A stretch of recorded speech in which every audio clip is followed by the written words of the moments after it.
to pull the clowns up, okay? I had to start the video, on with the clowns because he's back yet again. And I had to run the same thumbnail back again because I still feel the same way. Girl, pack your bags, okay? Pack light.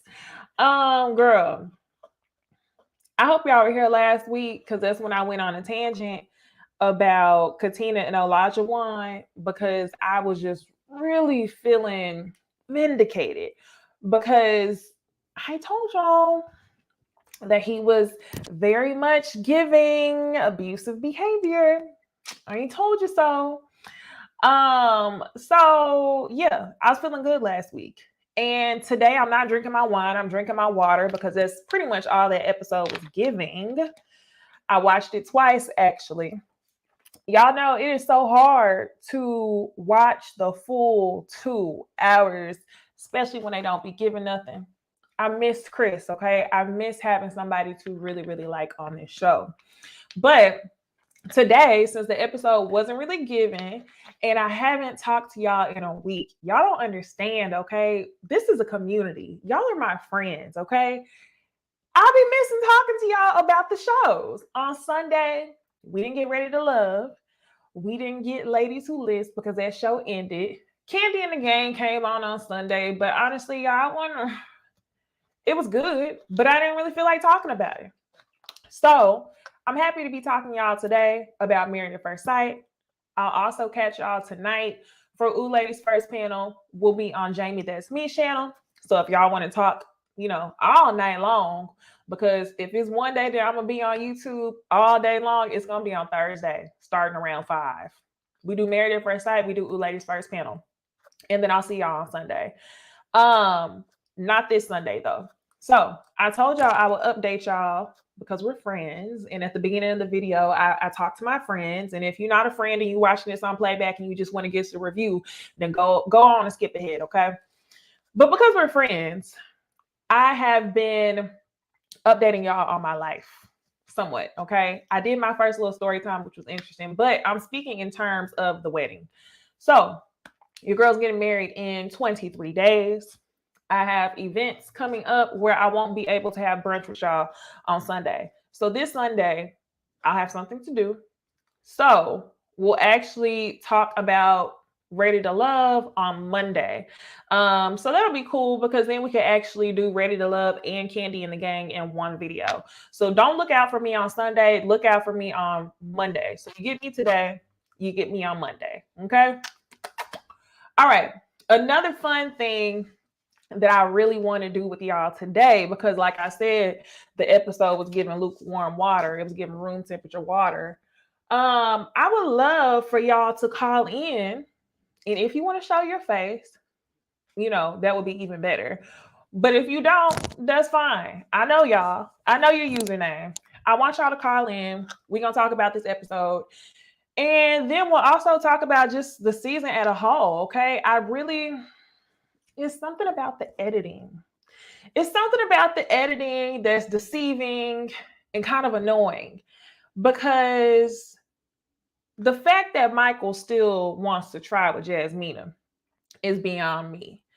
The fact that they sat there at their dinner table and were like, we don't have feelings for each other yet, but we're going to keep trying like every day is decision day is beyond me because I'm like, y'all must have a gang of good times because all the bad times that we done seen, that's enough.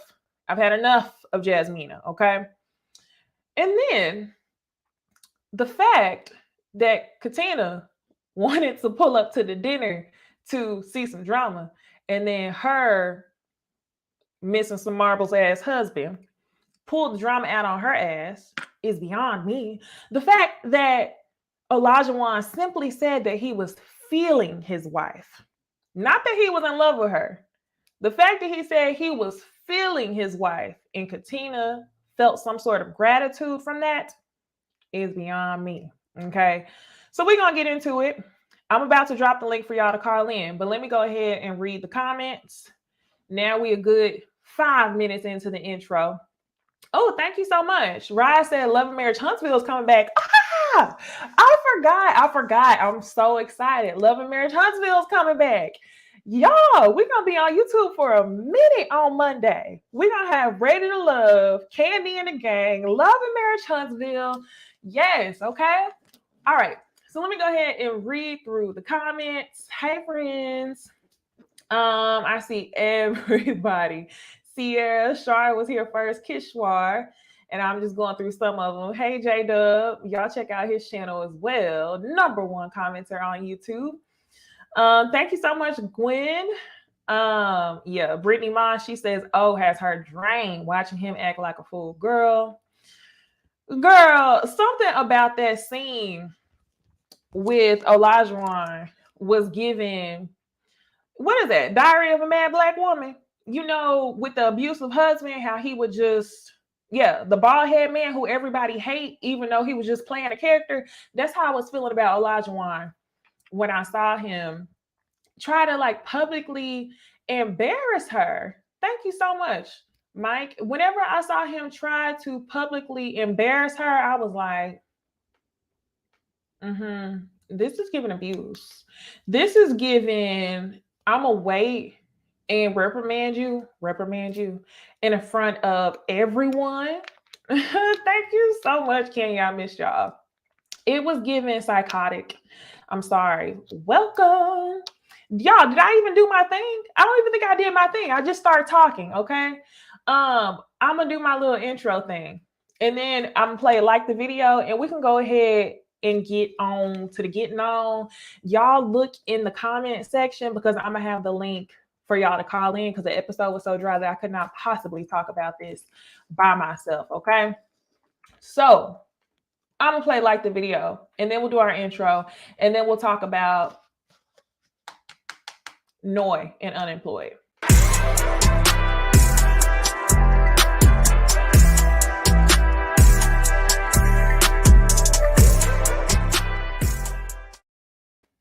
All right. Hey, y'all. It's Necey Dixon. Welcome back to my YouTube channel. If you are new here, welcome. If you are returning, y'all, welcome back. Today, we are about to talk about Married at First Sight. And I think the episode was called like something at the dinner table. Y'all, the tea was piping hot at the dinner table. And that's the only thing that happened because they really tried to convince us that all of the couples were on to the right start. Okay. Y'all's favorite commenter has already called in. Shout out to J-Dub. Well, now he's gone. Now he's gone. Okay. Let's talk about Noi and Steve. I really do not have much for them. Episode starts out, Steve is talking to his brother about the relationship, right? He's talking about the job situation. He's talking about how his new normal is being very domestic. I'm telling y'all, Steve wants to be a house husband. I also want to say shout out to some of y'all who came to terms with reality when it came to Noi and Steve, that Steve needs to better explain what his plan is. I think we all said we understood that you could be a contract worker, that you could be a freelancer, but nobody really knows what he's doing. It sounds like he wants to be a house husband. Another thing, y'all, after I do these lives and I'm like, dang, I should have said that during the live. I was like in my room folding clothes and I said, you know what? That's what I should have said during the live. This is what I was missing. My other point that I wanted to discuss, y'all tell me in the comments, okay? How many rich people do y'all know that says that they can resort to savings if they don't book a job? How many rich people do y'all know that says that? Okay. I feel like anybody who makes a lot of money, they either work hard or they have to do something consistently. Even rich people like singers, actors, people with honestly no talent, they still have to do things consistently. But I've never heard of a rich person say that they could resort to savings. So that's what I really wanted to tell y'all. And I was like, dang, I forgot. Let me add J-Dub. Oh, let me pull this down so the people can see your face. Hey, J-Dub. Hey, Necey. How you feeling? How you doing? I'm doing okay. Olajuwon got me exhausted, dealing with that his shenanigans again. Oh, absolutely. Clown mask for Olajuwon. Let me go ahead and pull that up. You want to go ahead and jump right into Olajuwon? Clown. No, I was just saying, no, we can it's your show. We can go where you want. I'm just happy to, be on with you. Every chance I can get, I like to do that because we Yeah. friends. I mean, we can go out of order. Today, I really just wanted this to be a conversation because, like I was saying, the episode was giving water. Exactly. I forced to get the reviews out, or it wasn't giving much, but Olajuwon is doing what he does. That clownery, that foolishness, and the way he treating Katina, and it's not even entertaining to me. It's ridiculous. It's It's absurd. disrespectful. So let's talk about that. But before we get into that, for the people who don't watch the episode, because Okay. people don't watch the episodes, they come on YouTube to watch the reviews. What Okay. happened was with Katina and Olajuwon. It's their 1 month anniversary. Katina playing the date. I don't know why the experts had Katina playing the date. They strategically have people do things like they had Mark playing the date with Lindsay. Why are you having Katina cater to this man and y'all already know the issue? So yeah, they go on a date, everything's cool. They end up going to dinner. And when they do, he publicly embarrasses Katina in front of everybody. And everybody's asking for updates on the relationship. He says, yeah, with me and Katina, I'm trying to decide, is this more of a friendship or more of a marriage? What could this really be? And Katina is really just like, she's not even making eye contact. She's so shook. She's just looking out into the distance. She was look like she was having an outer body experience. Like, what the hell is happening right now, right? And then he goes on to explain that he found something in her phone that he saw on the way there. But he doesn't want to tell anybody what he found in her phone because he could really make her look bad right now in front of everybody. And low key, I felt like Katina was lightweight shaking. And based on the way I saw it on TV, I thought she had a damn peen pic in her phone. Literally, I was on Twitter last night. I thought it was a peen pic. I thought she was talking to somebody. Come to find out, he does all of the theatrics in front of all the other couples, only to get home. And the reason why he's throwing a fit is because she has an app in her phone with no profile. And he's upset that she didn't delete the app, and he feels the utmost disrespected by it. And to me, I feel like that is so in tune with somebody who's an abuser. They feel so little. His ego was so damaged by her simply having the app, and he wanted to embarrass her. And you had called it a long time ago, J Dub. So what are your thoughts? I mean, as I said from the beginning, I never saw it for Olajuwon because when after you get married and you start making new vows and all that, he's a con artist. He's making all these promises that I know that he would not keep. And I mean, he got a lot of insecurities there, and it's going so deep. It's just so unraveled from, I guess, maybe identifying with the perfect woman as their mother, as his mother, and just the fact that the things that I heard, especially in that dinner, was so alarming. Where he talking about it's going to get real ugly with with her finding that with that finding that out and talking about like she's spitting in his face and all. I thought it Yeah. was like a text message from her boyfriend or one of her old friends, talking about she in love or something. I'm like, hold up, an app that she has no login to. I mean, we can all download apps that we don't use or active. All And the what time. Katina said was exactly right. If that happened to me, I would ask you, and then we go from there. Mhm. That's what adults do. That's what a good husband should do instead of embarrassing her and talking crazy to her. I was just blown away. I want him You gone. know, low key, what made me a little bit more alarmed was Katina's ability to entertain his ability to show his ass. Like he literally showed his ass to everyone, and Katina still had enough patience to entertain him. That's what scared me the most because we've already called it on Olajuwon. We've already seen the way he acts. He wants a mommy, but at the same time, you want to feel like an alpha male, low key abuser, right? But with Katina, I just don't understand how she literally had. Well, let's be real, J Dub. I understand because she told us she's Mhm. been in an abusive relationship before. Right. But I just feel like it's dangerous. It's dangerous, and it was alarming that she really entertained his nonsense. Number one, this he's kind of slow. Okay, let's be real. He's kind of slow because when he sat there at that table, he just said anything to ruffle her feathers. He didn't Hmm. get straight into, I found something on your phone. All of a sudden, the first thing he said was, I'm trying to figure out if this is a friendship or a marriage relationship. Like, as if the vibes weren't right. That's not what it was about. You had an issue with finding something on her phone, but just the simple fact that you said something to ruffle her feathers lets me know that you're being spiteful and very intentional. Yeah, I mean, he did that to hurt her and embarrass her. He always is doing. He's doing something to degrade her or to make her feel less than. And I thought Katina handled it really well. When I say she didn't just go off or she didn't just go crazy on him, but you do. I'm glad you answered your own question, like your thoughts, like why is Katina going through this? Mavs has purposely set them up together. They know that she's been in an abusive relationship before, and they picked the right candidate to match them up for that. And they're getting the ratings and the drama that they want. But this is not entertaining. We don't want to see that. He's No, really damaging her further. That's not something I want to see.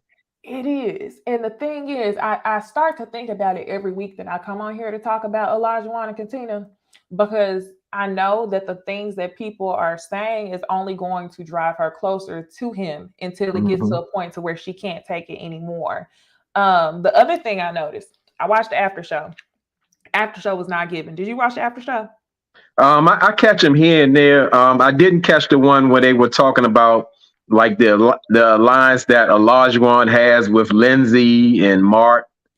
Is hooked up with Alyssa and all that kind of stuff. But Oh I yeah. watch them when I can because 2 hours is already enough as it is. Say it again.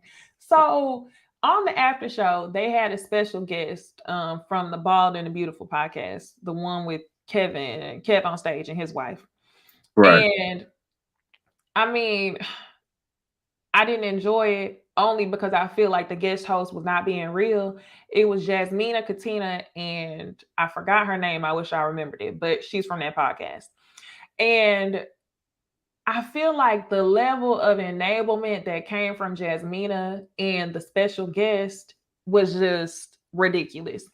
I feel like Jasmina knows that her friend Katina would distance herself if she was real with her because one of the things that Jasmina said that was wild to me, she says to Keisha Knight Pullum, well, Olajuwon always does this thing where he blows up and then he always apologizes after, which is why I can't be more mad at him.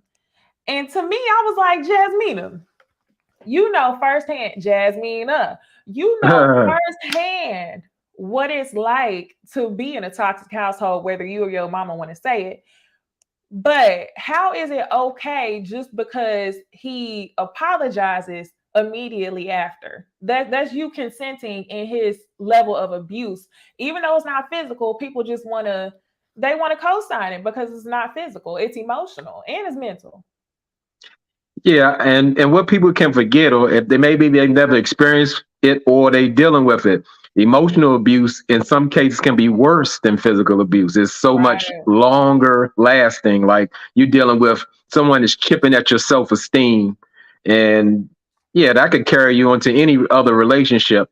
But what you said, it troubled me with Jasmina. She wouldn't give Michael that grace. Michael apologizes. She No. doesn't move on. She's there. So why at this point where like Olajuwon is just again, yeah, like we said, straight up abusing her, and because he says he's sorry, and then we get to move forward, and he continues it again. She's trapped up in that cycle of abuse, and like you said, I say it in every video now. I say only Katina will know when she's had enough. That's the only way she's Exactly. gonna come out of it. And she sticks with it because she likes to be rewarded. she looks to him for some sort of validation. And what he does, we've seen the cycle for the last, 7, 8 episodes at this point, 9. I don't know what we on. It just feels ridiculous. But he rewards her, trashes her, rewards her, trashes her. We've seen him do it from the day that he met her. So it is getting really exhausting to see. One of the things, and thank y'all in the comment section for telling me what her name was from the podcast. Her name's Melissa. She said that Jasmina and Michael were a vision of Black love. What? Yes. To me, that after show was more entertaining than the episode because I'm like, Black love, where? Don't put that on us.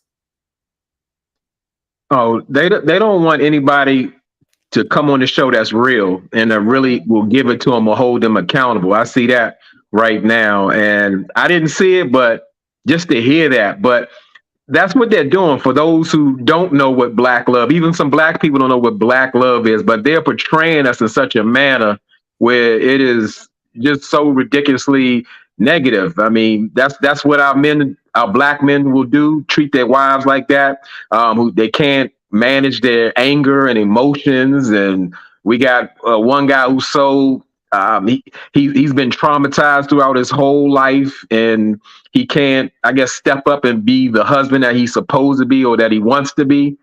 It's a portrayal, and it's done on purpose. Don't like it. Is. I mean, the best season for Black love to me was well, I've only been watching since, I would have to say, season 9 or 10. So at the recent seasons, for me, it was the New Orleans one with Karen and dang, his name started with an M. Miles, and then Amani and Woody. Mm-hmm. Yep. Those were the only ones. And I feel like it only worked because Woody and Miles were friends. Right. So yeah, you're right. That's what I'm saying. They didn't lift those relationships up, even though I'm not a fan of definitely Karen and Miles, but I wasn't either. But we could get something positive from Amani and Woody, but they didn't lift it up like that. Or they need the drama. They rather for you to talk about a Chris and Paige than a Woody and Amani. Right. Yeah, that's the plan. Or that's what we look like. Miss Brandon and Taylor from where they was. I don't remember where that was. North Carolina, South Carolina, Virginia, something like that. Mm-hmm. I don't know, but did you have any other thoughts on the episode? I mean, low key, I did not. Let me ask you this. Okay. When it comes to Lindsay and Mark, did you already peep that Mark was unemployed, or do you see? This is another reason why I feel played. Let me say this. I opened up the video and I told y'all that I felt really played with the editing because, for one, y'all spent 2 hours trying to convince us that all the couples were good. Even Jasmina and Michael, that's where I felt the strongest at. Y'all showed us nothing but negativity when it came to Jasmina and Michael, and all of a sudden they just hashtag reset. And I'm like, where is this coming from? Now, the other thing I felt like they pulled over our heads, which I don't know if I missed, that's why I'm asking you, was that Mark was unemployed. Lindsay's been talking to him saying that his life was a shit show because he had bed bugs, he couldn't stay in his apartment, but I didn't know he lost his job too. Did you? No, I mean, that was the first time that they highlighted that, but that I knew Lindsay was on to something, was just saying that Mark's life was unraveling or it was a mess. And she's like, come on, Mark, now, your life is in shambles. And yeah, this was the first time that I heard about it, but I'm not surprised. But this show can normalize non-Black males that are unemployed or struggling, but we can shine a light on it. And then where you say, what kind of throws me the most is the supporters of it. Because, I mean, now Mark doesn't have a job. Steve refuses to have a job. Steve refuses to have a job, and people are uplifting Steve in such a way that I can't even begin to wrap my head around. This man is a millionaire. This man got he created an app, and I mean, they don't have any receipts by it. And we finally got Steve's plan. He wants to be a house husband, and people are still good with that. And as I said, there's nothing wrong. Shout out to all the house husbands who are out there, but that's a plan you make before it happens. You don't walk into a marriage and say, well, I'm kind of in between my jobs, and you know what? I'm gonna give you the plan. We're gonna talk about it. Now in this episode, he's talking about, well, I've been trying to have conversations with you about that. And Noy's like, are you serious? I mean, Noy's just tired of confronting the situation, and I don't blame her. Yeah, she needs to speak up more and be more definite in her words, but she's tired of playing with him. So Steve with the RAV4 with the dent on the side is a millionaire, but he wants to now stay at home. That's his financial plan. Now that's still not a financial plan. Noy told the man, hey, I want somebody who's contributing financially towards the home. That's not too much to ask. It doesn't sound like he's contributing. That's the thing. It doesn't sound like he's contributing. And then he said, well, have I had an issue with finances since you've known me? Steve, y'all have been living in an apartment rent-free since you've known you. Like, what are you talking about? Dinner's paid for. She doesn't know. But let me add Stoney to the call. Don't go nowhere, J-Dub. Okay. Like, what are you talking about? Dinner's paid for. She doesn't know. Hey, Stoney. I don't know if she's even paying attention.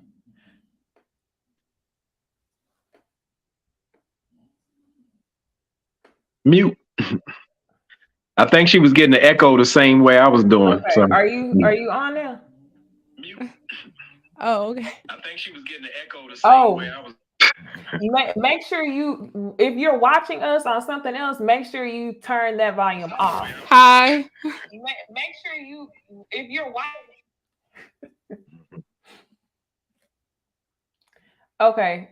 Stoney, if you're watching us on TV or on your phone or something, turn it off, give me a thumbs up, and then I'll add you back on because it's echoing.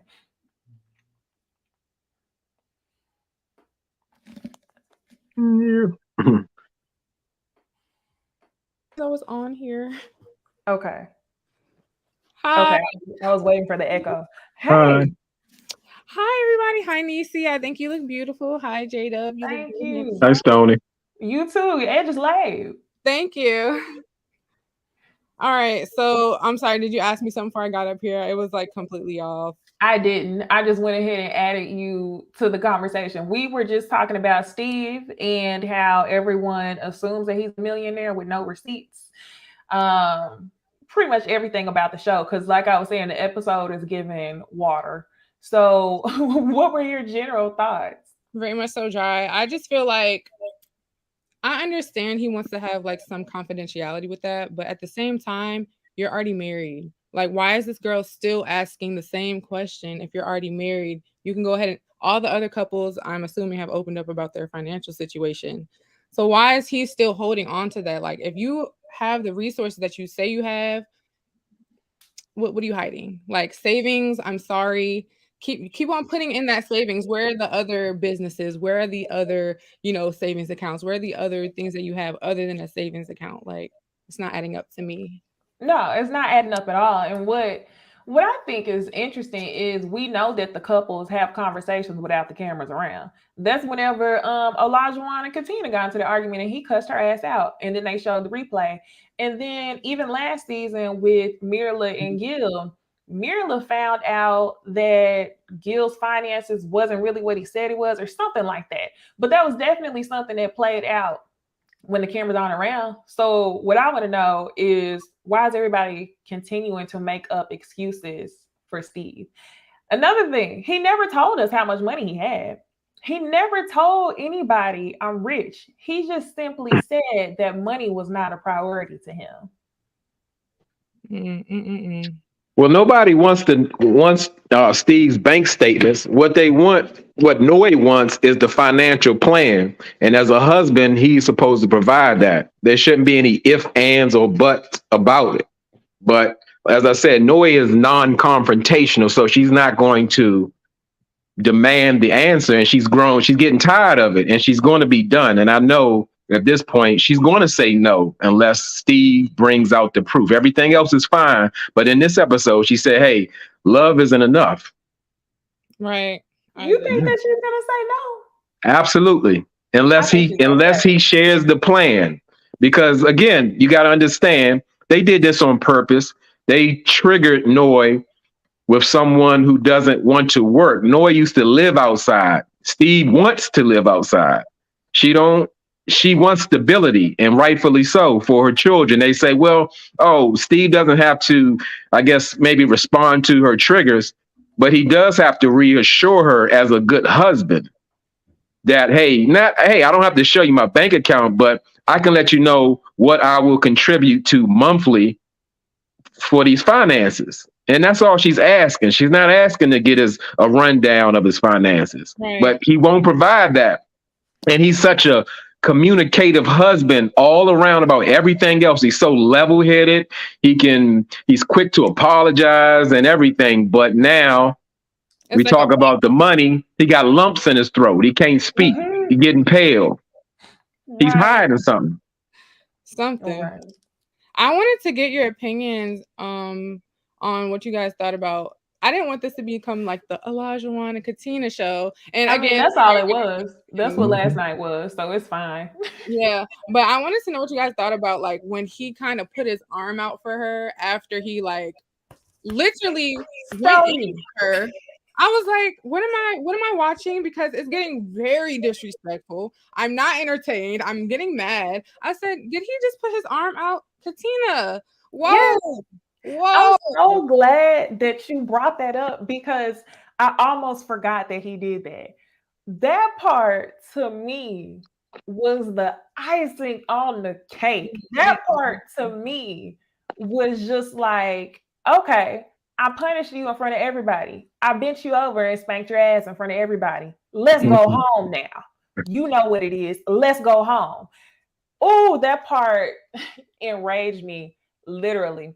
And I'm glad that she didn't take his hand. But what she should have done was cuss him out. Honestly, she should have cussed him out. Or better yet, what she should have done was just not even communicate with him.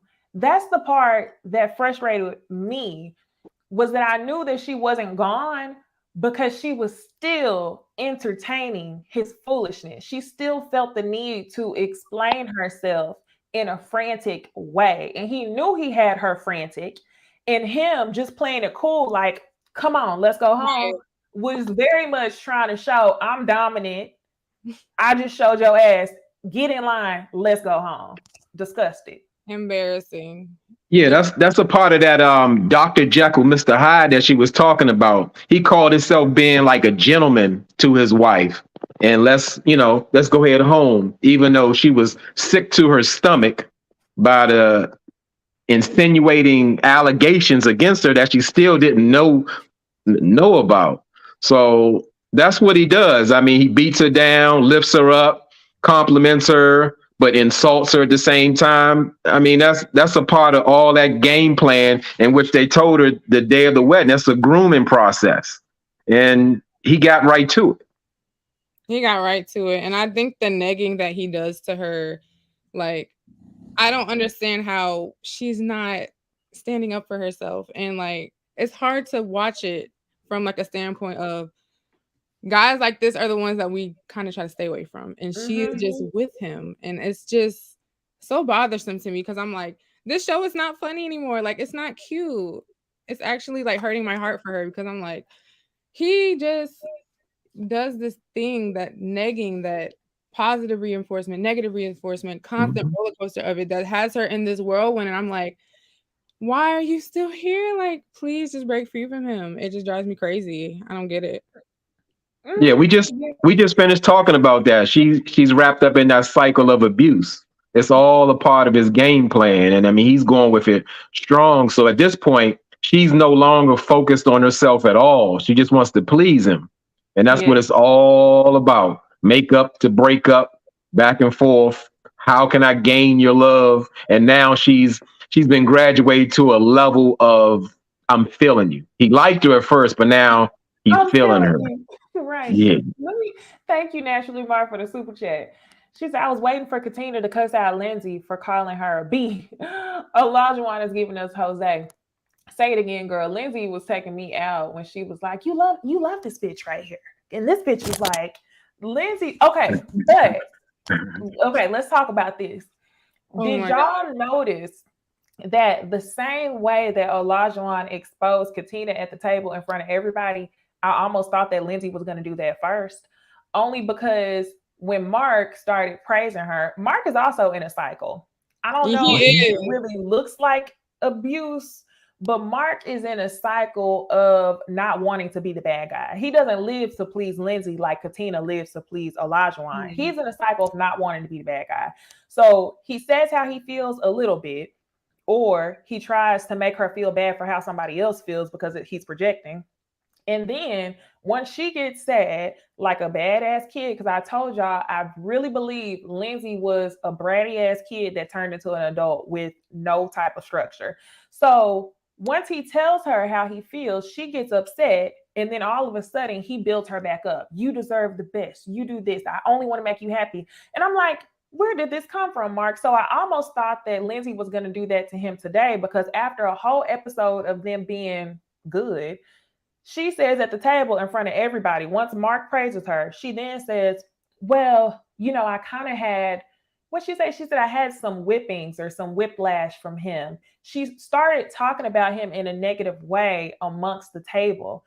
So I feel like Olajuwon just beat her to the punch and was like, yeah, let me embarrass my wife too. Yeah, Well, Lindsay had a little bit too much to drink as well, because she looked like she was a little bit,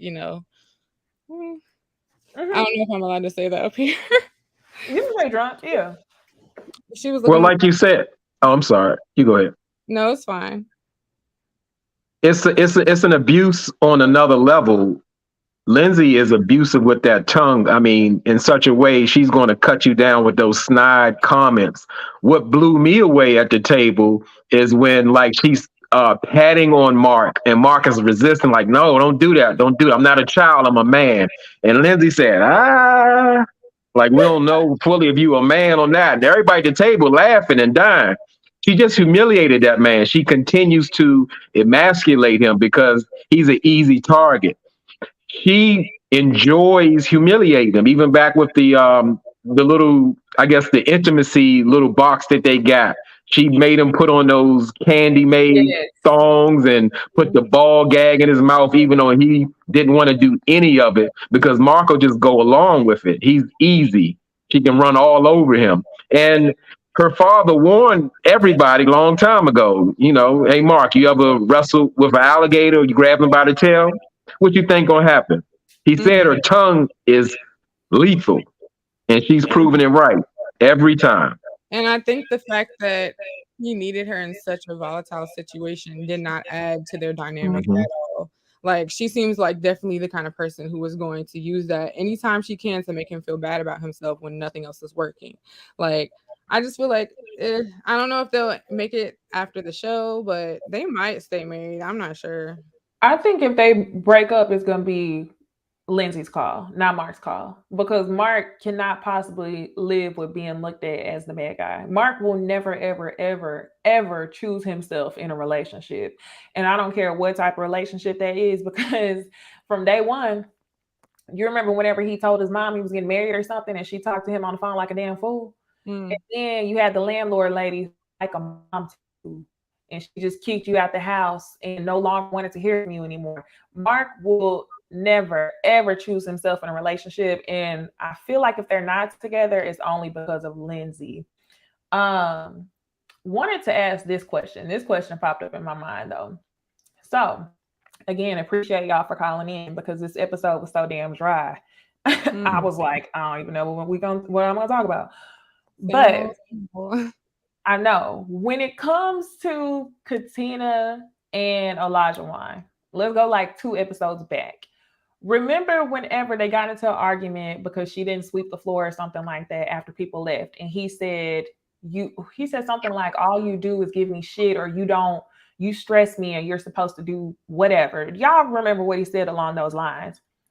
Do y'all feel like it was a reason why they didn't show us the full argument? Because just the way he was talking to her, that was like, it was clear, very clear abuse to me, the way he spoke to her, but they never showed her response. So I'm wondering why they didn't show the full thing, because I want to know, how did she respond to that? Like a victim? Did they get into an argument? What happened? I think it's a strategy on their part. If they show the arguments getting too volatile, then the people might actually protest the show. I mean, in my opinion, I feel like it's gotten as bad as it can get. I know it could get worse, but as for TV, he goes in. he goes in on her. And I'm like, maybe the argument just got a little too crazy to the point where they just didn't want to show it. So I think it's a strategy thing. Yeah, I think they're going to show what's going to benefit the show, and they're not going to give away too much or give something that would be damaging for production. Yeah. And just speaking of all that, when he was speaking to her like that, some people, I've even heard some people say, well, he was just frustrated with her, or he has some points. I mean, regardless of what he thinks Katina should be, he never has a right to speak to her like that under any circumstance, whether it's valid or not. And that being said, to me, I was clear. I was like, okay, they want to portray this abuse. As I said, I put a theory out there that they put everyone together for a drama-filled season.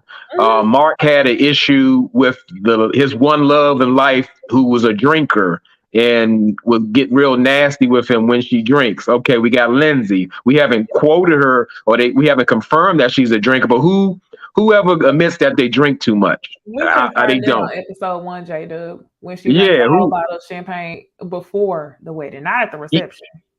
Yeah. We got that.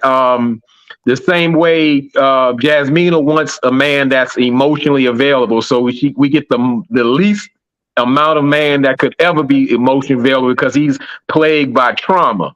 So it's a conflict there. Katina's been previously in an abusive relationship, so we got an abuser who has never even identified with even dealing or wanting a black woman. We got Olajuwon, who's actually on meds for emotional issues or psychological, whatever he got going on. It's something serious.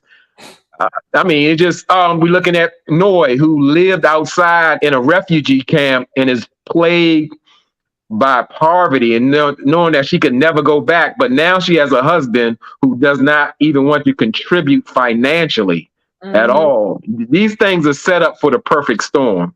And that's just what happens here. Yeah. You just read that. That was when I watched the after show, that's when I was like, damn, they ain't never gonna ask me to be on the after show. Because the special guest was very, very nice. She was very optimistic about everything. And I'm like, it was a lot of cringe. And like, what an episode to sit on and not be able to be transparent because you're sitting in front of the person, which is that's awkward enough. I get it.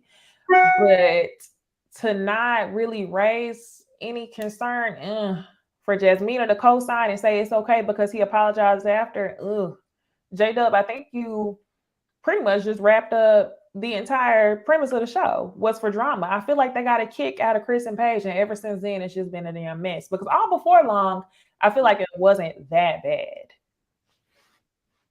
Yeah, I mean, that's exactly what happened. They saw the whole world was talking about Chris and Paige. They said we need to create 4 Chris and Paiges as close as we can to bring this up. And I mean, as I said, as much as this is probably my highest rated show to review, I'm not sure if I'm going to continue with it because, again, like Stoney said, we don't want this. We don't like this. This is not entertaining. This is emotionally exhausted. And this is just TV. Absolutely. 2 hours. So people are okay with that. It's like, no, if you've ever even witnessed, been around or experienced some type of abuse, you don't want to see this. You can't relate to this. How can a human treat another human like this? And it's condoned. Yeah. I don't hate it. It's almost like, to me, sometimes when I'm watching, it's like they purposely choose people who lack a certain level of self-awareness to a point where it puts them in weird situations with somebody that they just met, just married. And I feel like they're starting to take advantage of that like a little too much. But that's the last thing I'm going to say, and I'm going to get off here. But thanks for having me. And sorry for the confusion at first. I was not paying attention. Sorry. But you guys have a good night. Thanks for having me up here. Bye. Bye. Goodness, it was something else that I wanted to say. You reminded me of something. Yeah, it's so much to touch on. And just while we have, I want people to, I didn't like how they kind of downplayed Jose, like it was all good or it was just normal, because Jose was just as bad. He actually threatened physical violence. If we can't get past that, what are we talking about? Say it again. Hey, Yeah. Nani. Hey, Necey. Hey, J-Dub. Hey, Nani. Hope you guys are having a good night. So Yeah. this show has drained me of all my energy at this point. I don't know if I'm going to watch next season. And I've been watching this show for a long time. Right. So it's rough to watch this, to come off of Amani and Woody and all that, to go straight to hell with Paige and Chris, then Johnny and Bao, now this. I'm tired. I am tired. Simply put, I have to agree with you 100%. 2 hours is a long time to watch of things like that. I hope they listen to us because I know they be watching the videos. They do. I know when they get them questions at the reunion, they be watching the videos. But I hope they listen to us. Nobody wants to see that level of mental or emotional abuse because that's what we saw with Chris and Paige. That's where it kicked off. Yeah, that's what we saw with Chris and Paige. That's what we've seen with Jose and Rachel. He wanted to control her with money because he had little man syndrome. Josephine. I forgot all about him. Yeah. And now we're seeing that level of abuse. We don't want to watch that shit for 2 hours. Especially, and I feel like they tried to clean it up because I kid you not, y'all watched. This whole episode was 100% peaches and cream until the end. And I feel like that was them because they knew that they was going to show us some drama or another flash of abuse. So they were like, let's just make them think that everything is all good, because if we show them abuse for 2 hours, it's going to be a problem. But let's show it to them for like the last 10 minutes. Agreed. The Olajuwon and Katina thing bothered me for a few reasons. One, it feels like he's trying to get out of this marriage because if it's not one thing, it's another. Huh. I mean, ever since he has met her, it has been one thing after another, where I'm like, that cooking and cleaning thing, Pastor Kyle even was like, you never mentioned that. Where did that come from? He's like, oh, well, yeah, it is something I want. Something is off, to me, at least, especially after the white girl comment. Mm-hmm. I was just kind of like, there's something, this don't smell right. Katina was so in shock when Lindsay called her out her name twice. She was just staring ahead. You can't tell me something is off about this. It's something not right. You noticed she didn't have that energy for Lindsay, though. I think she was too in shock of what just had happened because she wasn't even looking at Lindsay. That, yes, she couldn't even think about Lindsay. But my thing is, like, I think that goes back to in the beginning, whenever she had beef with Lindsay, a lot of it was fueled behind wanting to look like a good wife. Right, exactly. Which somebody else in the comments just had said, what is his problem with keep repeating, I'm your husband, you're my wife, you're my wife. Why?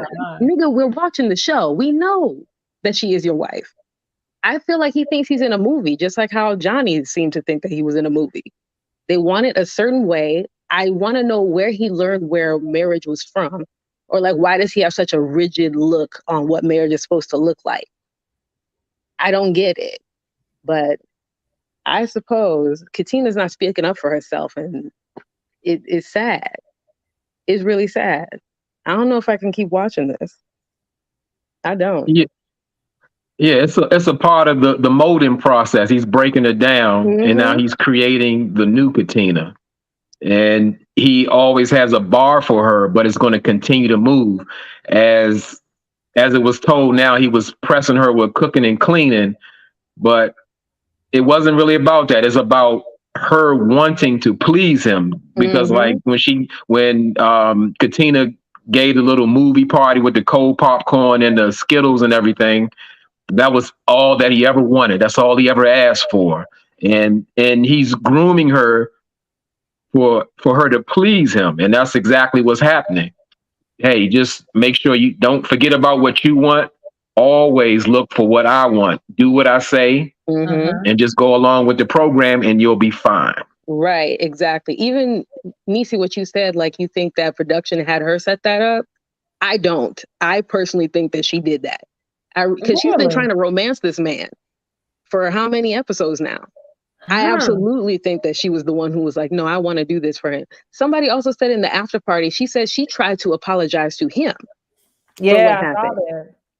I saw that. And you probably are right. You are right. Because whenever she sat down in the gondola with him, she You mean said, the no, gondola? The right, gondola. gondola. He didn't know what it was called. But whenever they were in the water, she said to him, you want to know why I did this for us? It's because you want to go on a vacation. Mm-hmm. And you're so right. She wanted to prove to him, like, hey, I listen to what you say. She wanted to woo him the way a man should woo a woman. Because Did this you boy see the wants a mommy. eggs?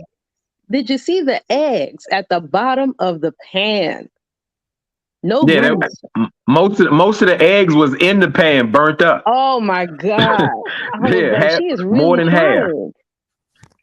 No, she don't know. She She's doesn't. she hasn't. I guess she hasn't been developed in that way. Maybe her mother spoiled her, and she hasn't lifted a finger. That can happen. But however, again, you can't berate somebody because of the way they Agreed. came up or what skills they don't lack. We I'm never not got mad to about what. that. I was mad about the eggs. But just the fact of like she's going out of her way trying to show this man that she loves him. That's why I believe she set that up. I don't think this was production at all. Man, But what about that? He didn't provide any type of gift or Nothing. anything given towards the month anniversary. Again, it's all Nothing. about Olajuwon and pleasing him. It's about him. That's all he's He's made it about. I'm your husband. I'm your husband. I'm your husband. Until she's going to start repeating that nonsense to her friends. Even when she brought up the friend brought up the white girl thing, she cut her off real quick that's and what was it like, seemed no. like, right? Yeah, she's trying to romance him in the way that a woman should be romanced by a man. It's just it's weird for me now. It's weird. And oh, by the way, Jasmina and Alyssa are friends for a reason. They're the same person, just a different covering. Did y'all feel any type of way about Jasmina saying that? So after watching Jasmina and Michael woo each other the whole damn episode, y'all felt any type of way when she sat there at the table and said, I don't have feelings for him yet, but we're both, she declared that they both did not have feelings for each other, but they were going to work as if every day was decision day. And I feel like that was the first time that we heard her openly say that. Yeah. I did notice she hasn't really said anything other than like little things here and there, but I didn't think she liked him when she first saw him, to be honest. I think she was just going along with the flow until she's another one who's also looking for a reason to say no. That's just how I feel. I was really shocked by that. I mean, that she outwardly said that. I've always thought that she was on the fence about Michael and she wasn't really attracted to him. But her saying that was a bomb drop. I forgot to say that in my review because, like I said, like you said, the show wasn't given. And yeah, Michael looked surprised. Like, really? That's how you feel? You're not attracted to me at all? There's no spark, nothing? I mean, that was embarrassing. But it's okay that she's not attracted to him. The problem is she hasn't been honest with him. It's been like that from day one. All she would have to say, hey, I think you're a good person. The attraction is quite not there. So let's build on, I guess, whatever we have going on now, and then maybe something can come from it. You can respect that honesty, but she's being deceptive. So the whole time, even if it came off genuine that they're wooing each other and they're being romantic, I still can't trust it because Jasmina is on to something else. You know, I really don't think it's the fact that she's not attracted to him. I think she is. I think Jasmina, see, like you mentioned, the experts thought they were onto something by placing her with somebody who was going to be emotionally unavailable. Because based on the way they set it up, because I always go back to this, is her being a child of abandonment in some way from both her mother, her father, yada, yada, yada. So the way they set it up, you would think that Jasmina would be the one that's really clingy, looking for validation. And then the way they set up Michael was that he wasn't going to try at all. He wasn't going to be vulnerable. But they actually came on the show the exact opposite way that they were presented. And I don't think that Jasmina isn't attracted to him. I think that she is the one who's emotionally unavailable and she's just available to no one, which is probably why all of her relationships have been long distance. Her friend said that. I could get with that because I think you put up like something about we had some type of chat about Michael and Jasmina, I guess, dealing with the same type of traumas, and you thought it would show up differently. And I responded, I was like, well, it is a difference when losing someone through abandonment and death. Mm-hmm. However, I think that pain shows up in a different way. Michael is just closed off. He can't trust anything. And he's like in a survival mode at all times, where Jasmina is like extra defensive and she's hypersensitive to someone maybe disrespecting her or hurting her. I think it shows up in just a different way because they are the same. They do have issues that haven't been dealt with. So she's going to make sure she gets you before you get her, or you will never be able to get to her. Mm-hmm. Right. Do you think that Michael has been emotionally unavailable? I don't think so. I think Michael has come on this show completely opposite of what they thought he would be. He's been open to the process, in my opinion, much more open than Jasmina. Well, from what we see now, it's a different look what Michael is doing. But from the beginning, from what they showed us, he wasn't. Because when it's hard to sit with someone and try to build and grow when they keep saying, I'm so in my head, I'm so worried about I'm not being open enough to you. That's not attractive. Yes, no one is perfect, but Michael didn't come off as confident. And it feels like Jasmine was really irritated with him because he was like, I came in this process just wanting to be open to you, but I'm having troubles that I can't and all of that. Mm-hmm. That's not a good look. So, not only that, but even at the wedding, remember, the weddings be ruining some of these people because they meet the families and the family just say something ridiculous and it sticks in that person's mind. So remember, her dad or her stepdad had said, like, don't let her boss you around, or something like that. And he was holding on to that until I think the end of the honeymoon. Once they got back to Boston, he seemed a little bit more open to try. Whereas she, like you guys said, she's unavailable. She's already gone. The way she was rolling her eyes in the last episode, but now all of a sudden they had a breakthrough. When did that happen? Tantric yoga. They had a breakthrough there. That was it. Yeah, I mean, they put the blindfold on. They became very vulnerable. I just can't trust that Jasmina is vulnerable. I don't think I don't. She seems very sneaky, very sly, like not even somebody that I would want to have around as a friend. Her friends made her sound terrible. They did. They called for what it was. That she's just like Michael and what she was accusing him of, being stubborn, can't admit that you're right, or you can't admit that you're wrong. Everything she was accusing him of. So she really doesn't think she does anything wrong. That's the most alarming part. Is she's just like, well, I'm rarely ever wrong. Oh, okay, all right, okay. Yeah, she's sticking with that because that was just the way it came off. Even when Michael was talking about what he needs to correct and do. Mm-hmm. Jasmina didn't really say anything about what she needs to do or improve on. She might mention it in the confessional where she says, well, we both have things to work on in our communication, but it's all about what Michael is doing or not doing. Yeah, it's never I. Mm-hmm. No, you're right. It's never I, because she said we all miscommunicate. We all did this. She said we. She did not want to take personal accountability for being hard to talk to, hard to have a conversation with. She said we. And that's Michael's problem. He allows her to do that. That's where he messed up on the honeymoon. You allowed her to say that you were being aggressive when you really weren't, for the sake of thinking that you were going to get out the doghouse if you just admitted to what she believed. So, but even when he does, she runs over him. Like, right. It's a lose-lose. The journal thing.